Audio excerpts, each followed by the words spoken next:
Pemerintah tengah menggodok revisi Peraturan Pemerintah Nomor 36 Tahun 2023 tentang devisa hasil ekspor dari kegiatan pengusahaan, pengelolaan, dan atau pengolahan sumber daya alam.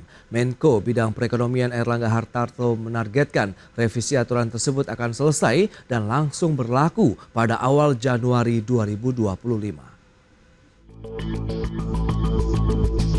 Pemerintah tengah menggodok revisi aturan terkait kewajiban penyimpanan sebagian devisa hasil ekspor sumber daya alam atau DHE-SDA diperbankan dalam negeri. Kementerian Perekonomian menargetkan revisi aturan ini akan selesai pada Januari 2025. Terkait revisi peraturan tersebut, Menko Perekonomian Airlangga Hartarto pada pekan lalu telah menggelar rapat koordinasi lintas kementerian lembaga, sekaligus mengevaluasi pelaksanaan PP Nomor 36 Tahun 2023 yang menjadi dasar hukum kewajiban penyimpanan sebagian besar DHE-SDA di dalam negeri. Evaluasi dan revisi kebijakan ini dilakukan untuk meningkatkan transparansi dalam pencatatan nilai hasil ekspor yang berlangsung. Selain itu, evaluasi dan revisi juga bertujuan untuk memperbesar cadangan devisa pemerintah, serta menjaga stabilitas nilai tukar rupiah. Namun Airlangga enggan membocorkan apa saja isi dari revisi aturan DHE-SDA yang baru. Dengan masih belum final, namun dalam aturan tersebut akan ditemukan jangka waktu penyimpanan DHE serta porsi pendapatan DHE ke dalam rekening khusus atau Reksus. Sebagai informasi, dalam PP Nomor 36 Tahun 2023 yang berlangsung saat ini, pengusaha yang melakukan ekspor komoditas SDA dengan nilai minimal $250.000 Amerika Serikat wajib mendapatkan 30% DHE ke rekening khusus dalam negeri yang difasilitasi oleh Bank Indonesia selama sekurang-kurangnya 3 bulan. Berbagai sumber IDXino. Ya, pemirsa, untuk membahas tema kita kali ini, strategi efektif optimalkan devisa ekspor sumber daya alam. Kita sudah tersambung melalui Zoom bersama dengan Bapak Gulat M.E. Manurung. Beliau adalah Ketua Umum Asosiasi Petani Kelapa Sawit Indonesia. Halo Pak Gulat, apa kabar? Halo, ya, sehat selalu. Sehat selalu, baik. Terima kasih juga atas waktu yang disempatkan nih. Pak Gulat, ini menarik kalau kita akan bahas begitu ya terkait dengan devisa hasil ekspor begitu yang masih proses penggodogan begitu yang nanti akan ada aturan baru di tahun 2025 mendatang. Review Anda terkait dengan industri sawit terlebih dahulu sampai saat ini di penghujung tahun 2024 seperti apa nih Pak? Ya, kalau saya melihat ya Indonesia itu sangat sangat enjoy dengan kondisi ekonomi Indonesia saat ini karena adanya ekonomi sawit. Apalagi pemerintah Presiden Prabowo kan menargetkan pertumbuhan ekonomi nasional ke depan minimum 8% per tahun. Tentu ini tantangan. Tantangan bukan hanya kepada menteri, tetapi kepada semua anak bangsa ini. Pertumbuhan sebesar itu hanya mungkin bisa dicapai jika darah segar bertumbuh sebesar mungkin, artinya ada asupan. Sumber daya segar itu adalah perekonomian Indonesia, devisa ekspor, investasi, pengeluaran pemerintah, khususnya belanja modal dari pusat dan daerah. Seperti kita sedang bahas tadi ya, devisa hasil ekspor yang kita terima dalam valuta asing atau dalam bentuk dolar. Ini adalah darah segar perekonomian Indonesia jika devisa tersebut dibelanjakan dalam bentuk rupiah. Jadi kalau disimpan saja DHE itu dalam bentuk diparkir tanda kutip, ya sama saja gitu loh. Nah lantas bagaimana industri hulu juga mereview pelaksanaan dari PP Nomor 36 Tahun 2023 tentang devisa hasil ekspor sejauh ini? Ya, kami di sektor industri hulu mengapresiasi rencana tersebut. Ya, sebagai bagian daripada ekonomi Indonesia tentu kita mendukung kebijakan-kebijakan pemerintah. Tetapi sekali lagi saya sampaikan, kalaupun dia ditingkatkan DHE-nya itu menjadi 60% atau sekian persen, kata kuncinya yang kami ulangi sekali lagi adalah supaya uang itu masuk dalam sistem perekonomian Indonesia. Jadi bukan hanya sekedar diparkir. Kalau dia diparkir, tentu kami sebagai sektor hulu yang membutuhkan investasi pinjaman kredit jangka panjang di bank ini akan terganggu karena uang bank tidak ada dalam bentuk rupiah karena semuanya diparkir. Nah, ini akan mengakibatkan bunga tinggi. Sekali lagi saya sampaikan, bunga tinggi. Kalau bunga tinggi, tentu biaya produksi kami akan meningkat. Sebagai catatan hari ini, biaya produksi 1 kg TBS itu kan 2.100. Harga TBS kita berapa? 2.500 rata-rata. Itu kenapa? Karena kami terbeban dengan biaya produksi yang cukup tinggi. Biaya produksi yang cukup tinggi juga ditemukan oleh industri hilir dan turunannya. Semuanya ini turun semua, tertekan semua ke harga TBS. Sehingga tertekanlah harga buah sawit kami dari sektor hulu ya, kami petani sawit. Karena beban itu, apapun beban mahal di hilir, adalah the best petani sawit yang menjadi penanggungnya gitu loh. Baik, nah apakah selama ini akhirnya industri hulu sawit juga diuntungkan begitu dengan aturan kewajiban penempatan minimal 30% dari dana hasil ekspor di dalam bank dalam negeri? Jadi diuntungkan dalam dua hal. Yang pertama bagi negara tentu untuk menjaga devisa ya, supaya jangan masuk 100 bukan 100. Yang kedua juga akan menjadi nilai tawar rupiah terhadap dolar. Kegiatan hulu industri sawit atau perkebunan itu memerlukan investasi dan modal kerja yang cukup besar ya, untuk peremajaan sawit, pemupukan, mekanisasi, pembangunan pabrik, perbaikan jalan kebun, diversifikasi produk dan lain, itu semua membutuhkan modal kerja yang selama ini kami tergantung kepada kredit bank. Jika DHE tidak masuk dalam sistem perbankan nasional atau kredit modal kerja dan investasi, akan sulit dan mahal sekali suku bunga di bank terhadap industri sawit jadinya. Artinya jika DHE yang masuk jika DHE masuk dalam sistem perbankan nasional dan diputar dalam bentuk penyediaan kredit modal kerja, tentu akan beda ceritanya dengan adanya kebijakan tersebut. Akan bermanfaat juga pada kami stakeholder sawit dana yang terparkir tersebut gitu. Ya, menurut Anda berarti cukup efektif. Menurut Anda pelaksanaan dari PP nomor 36 tahun 2023 terkait dengan kontribusinya terhadap perekonomian secara nasional nih, Pak Gulat? Iya. Cukup efektif jika uang dana yang diparkir tadi bisa diputar dalam bentuk rupiah. Katakan sebagian untuk menjaga devisa. Tapi kalau hanya diparkir begitu saja tanpa bisa digunakan, ya sama saja kami akan sangat tertekan di sektor hulu petani sawit khususnya, karena uang itu tidak bisa kami putar dalam bentuk pinjaman kredit. Kalaupun dipinjam kredit dengan suku bunga tinggi, ujung-ujungnya kan semuanya itu biaya produksi, tekan kepada harga TBS kami petani sawit gitu loh. Baik, menarik berikutnya nih. Lantas bagaimana dengan rencana perubahan aturan dari penempatan devisa hasil ekspor begitu yang tengah digodok oleh pemerintah sendiri yang nanti akan diberlakukan tahun depan nih? Tinggal menghitung hari saja, Pak Gulat.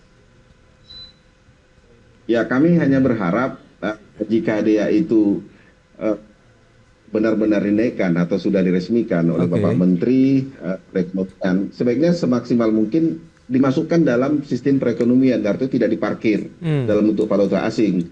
Kontribusinya selain makin besar juga bukan hanya dinikmati oleh pelaku industri sawit, tetapi juga pelaku ekonomi lainnya, sektor perekonomian selain sawit maksudnya. Mekanisme DHI ini juga menjadi salah satu mekanisme ekonomi agar manfaat dari sawit dinikmati oleh seluruh rakyat Indonesia, yang tidak hanya ekonominya tergantung kepada industri sawit, karena multiplier effect daripada memutar uang yang diparkir tadi sebagian untuk perbankan, mempermudah kami juga mendapat kredit, itu dampaknya cukup sangat luas gitu. Baik. Nah, kalau misalnya ini juga masih wacana dan informasi yang beredar begitu ya. Ada kemungkinan begitu prosentasenya diperbesar, kemudian periode penempatannya juga menjadi lebih panjang dari sebelumnya 3 bulan. Ini menurut Anda akan seperti apa begitu? Meskipun Anda harapkan bahwa dana devisa hasil ekspor tadi benar-benar bisa dimanfaatkan juga begitu bagi pelaku industri. Pak Gulat. Iya, jadi terima kasih. Seperti saya akan Ya, halo Pak Gulat. Iya, tidak terdengar Pak, mohon maaf. Apakah termute begitu Pak untuk audionya? Oh sorry, ya baik. Silakan. Kalaupun uang itu dana itu DHE itu diperpanjang menjadi 6 bulan, tetapi konsepnya masih tetap seperti 3 bulan, ya sama saja. Kami petani sawit itu kan mengelola 42% perkebunan sawit Indonesia, kurang lebih 6,87 juta hektar. Jadi kami butuh dana, oleh karena itu kami meminta kepada pemerintah, terutama otoritas moneter, agar memastikan DHE sawit benar-benar dan semaksimal mungkin masuk dalam perekonomian nasional atau tidak diparkir dalam valuta asing ya, dan memastikan melalui mekanisme sistem perbankan yang efisien dapat menyediakan kredit modal kerja dan investasi dengan suku bunga yang murah dapat dijangkau oleh kami petani sawit khususnya. Jadi kata kuncinya tetap satu, Kalau uang itu diparkir 6 bulan, itu tidak akan banyak bermanfaat kepada kami petani sawit, bahkan akan meningkatkan suku bunga di bank. Dan ini akan menyusahkan kami petani sawit karena akan tertekan. Suku bunga bank yang digunakan oleh industri hilir itu semuanya dihitung sebagai biaya produksi. Jadi kami sederhana sekali minta gunakan dana itu sebagai sebagian untuk memutar modal kerja kami dalam bentuk kredit investasi gitu. Oke, nah lantas strategi apa yang akan disiapkan oleh teman-teman pelaku industri CPO begitu apabila memang nanti aturan devisa hasil ekspor ini diberlakukan di tahun 2025 mendatang? Kita akan bahas nanti di segmen berikutnya. Pak Gulat, kita akan jeda dulu sebentar, dan pemirsa, kami akan segera kembali usai pariwara berikut ini.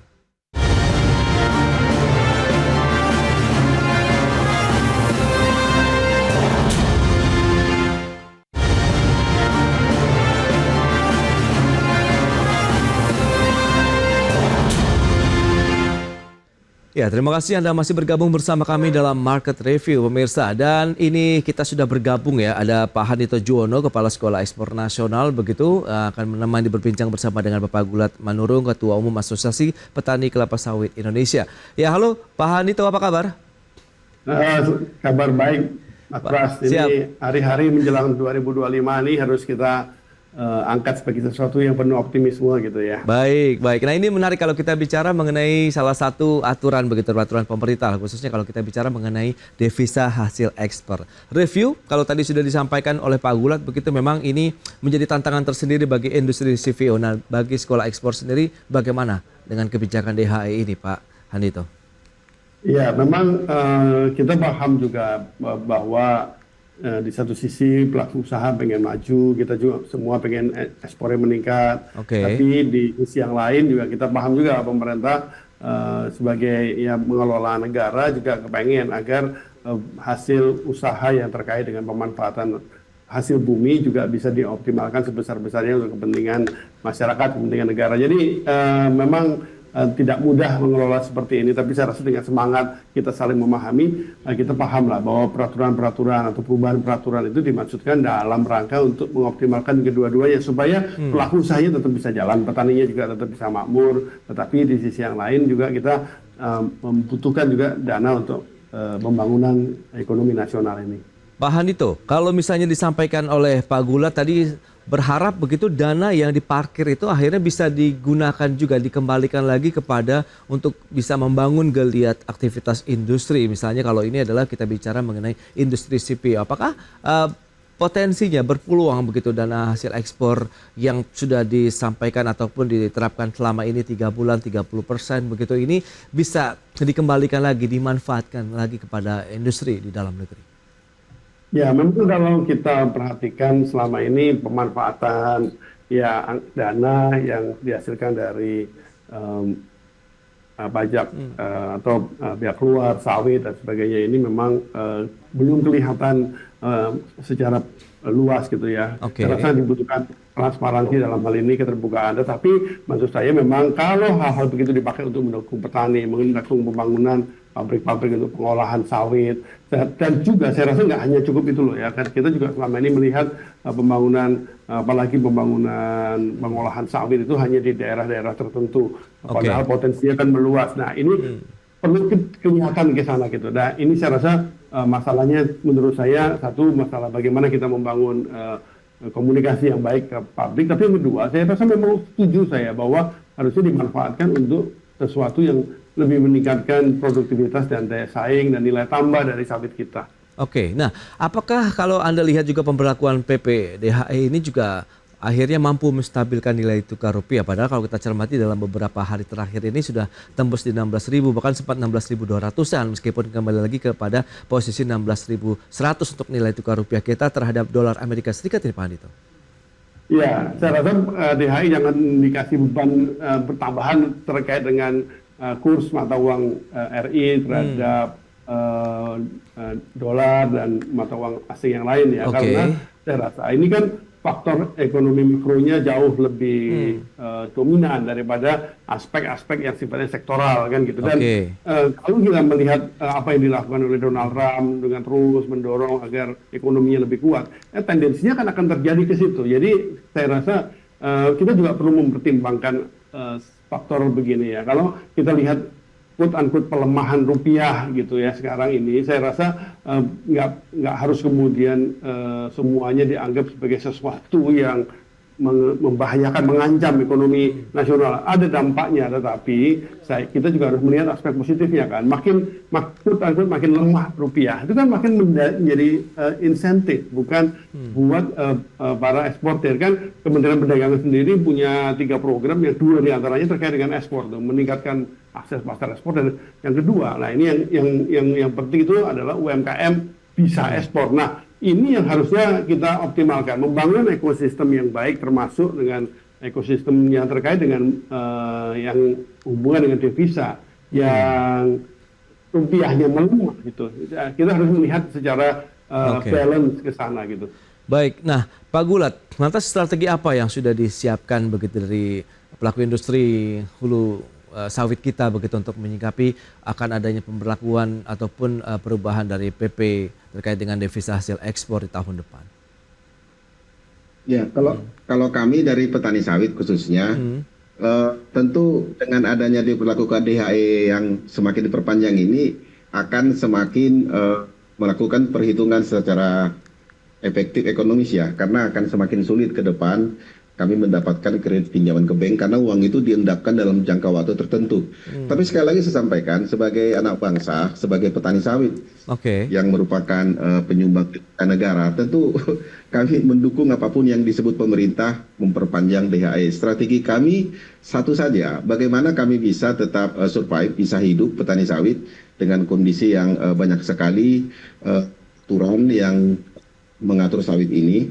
Maksudnya kami dari petani sawit berharap segera dibentuk Badan Otoritas Sawit Indonesia. Jadi tidak banyak sekali kementerian yang cawe-cawe ngurusin sawit. Ada 37 kementerian lembaga, membuat kami pusing yang mana yang mau diikutin gitu loh. Nah, oleh karena itu kami petani sawit itu sangat berharap pemerintah melihat sawit ini bagian terpenting, salah satu bagian terpenting dari ekonomi Indonesia, dan bagaimana menjaganya dengan tanpa mengurangi daripada manfaat yang lebih besar untuk masyarakat Indonesia gitu. Mungkin seperti itu.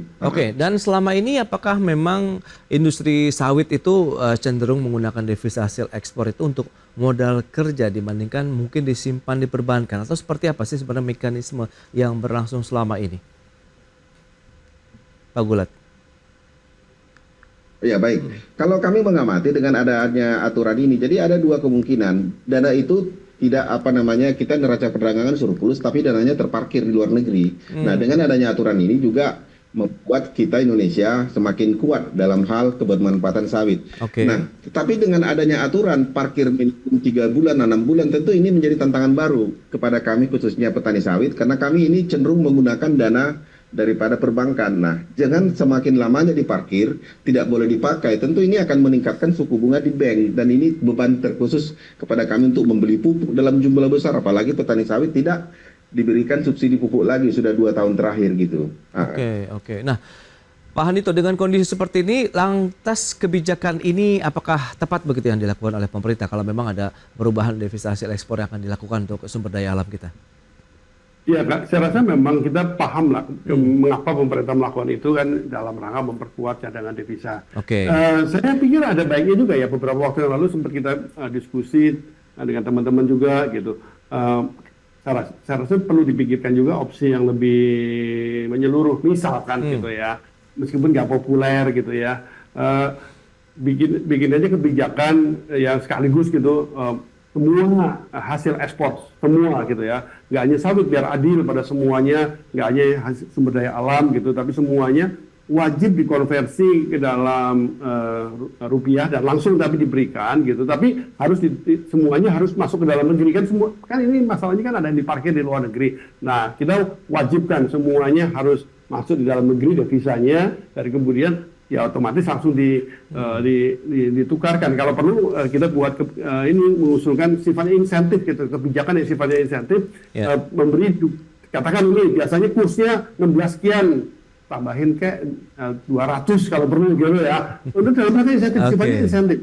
Nah, sehingga dengan demikian uang dari ekspor devisanya itu otomatis masuk, dan buat pelaku usaha sebenarnya dapatnya rupiah aja gitu kan, nggak apa-apa. Dan itu membuat catatan ekspor juga lebih bagus, dan yang paling penting bahwa supaya nggak ditahan-tahan gitu. Saya sependapat dengan Pak Gula tadi, kalau ditahan-tahan nanti ini kan bisnisnya kan perlu cash flow ya, memang bisa diuangin lagi ya, tetapi saya rasa akan lebih baik kalau langsung aja begitu. Nah, apakah revisi aturan DHE ini akhirnya bisa mengakomodir besaran ideal nih terkait dengan nilai DHE yang wajib disimpan, kemudian termasuk juga dengan durasinya? Pak Andito. Ya. Jadi maksud saya sekalian aja ketentuan DHE itu kita koreksi. Ya, memang maksud saya gini loh.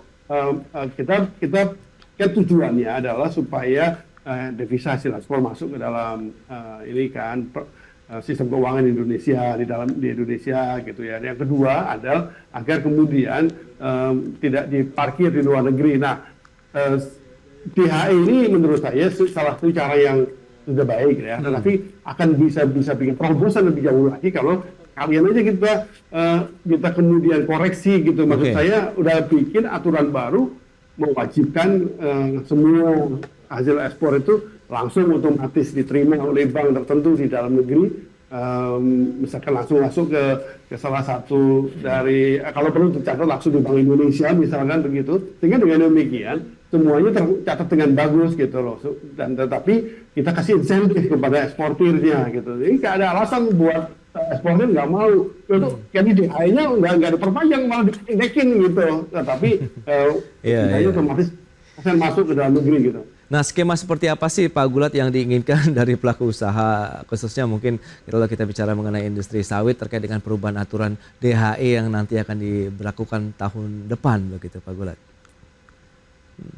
Ya, baik. Jadi skemanya cukup sederhana ya. Jadi dana tadi tidak dalam tanda kutip dihukum tidak boleh digunakan sekian lama jangka waktunya, tetapi diberikan relaksasi dari yang diparkir tersebut sekian persen digunakan untuk dalam bentuk rupiah ya, seperti yang dikatakan oleh Pak Dito tadi, sehingga semuanya akan menjadi happy gitu loh. Karena industri saat ini tidak sedikit modal kerja yang dibutuhkan. Sekali lagi kami sepakat, karena memang Indonesia selalu di laporan Kementerian Perdagangan kita surplus perdagangan.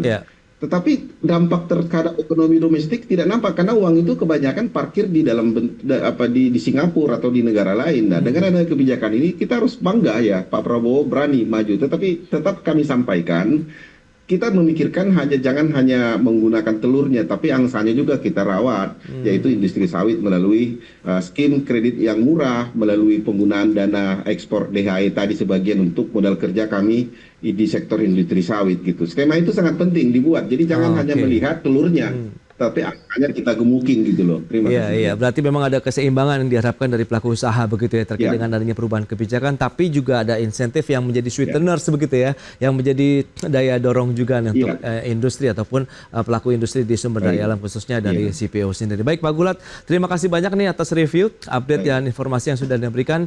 Pak Andito, terima kasih juga atas sharing dan juga analisis yang sudah diberikan ya kepada pemirsa pada hari ini. Selamat melanjutkan aktivitas Anda kembali, sampai jumpa dan salam sehat. Terima kasih. Salam sehat. Ya.